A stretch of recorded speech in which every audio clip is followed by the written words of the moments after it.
Good morning bros. চমৎকার একটা রাস্তায় চলে আসছি। মোটামুটি সবাই এই রাস্তাটা কিন্তু আমরা চিনি। Yes, you guessed it right, this is Baijit link road. বলা যায় এইটা হলো চিটাগংয়ের সর্বপ্রথম বাইপাস একটা রোড। মূলত এই বাইপাসটা বানানোর আগে আমরা যারা ঢাকা থেকে চিটাগাং বা কাপ্তাইয়ের দিকে যাইতাম, তাদেরকে চিটাগাং শহরে ঢুকে হেভি একটা জ্যাম ঠেলতে হতো, মানে মোটামুটি ঘন্টাখানেক একটা জ্যামের প্যারা খাওয়া খুবই নর্মাল ব্যাপার ছিল। বাট এই বাইপাসের কারণে সেই জ্যাম যেটার খাইতে হয় না, এইটা কিন্তু একটা ব্লেসিং ভাই। পাশাপাশি বোনাস হিসাবে এই যে পাহাড়ের মাঝ দিয়ে যে এই রাস্তা দিয়ে রাইড করার যেটা মানে মজা, একটা সেই রিফ্রেশমেন্ট কিন্তু পাওয়া যায় এখানে। 2020 সালে এই বাইপাসটা ওপেন করা হয়েছিল।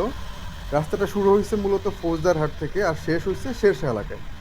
যদিও রাস্তাটা বানানো নিয়ে অনেক ধরনের ক্যাচাল কাহিনী হয়েছিল। রাস্তাটা বানানো হয়েছিল চট্টগ্রাম উন্নয়ন কর্তৃপক্ষের অধীনে।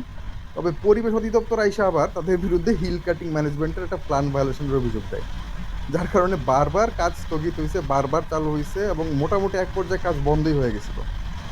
পরে অবশ্য বিভিন্ন অ্যামাউন্টের জরিমানা টরিমানা আরোপ কইরা অনেক কিচ্ছা কাহিনীর পরে এই রাস্তার কাজটা শেষ করা হয়েছে।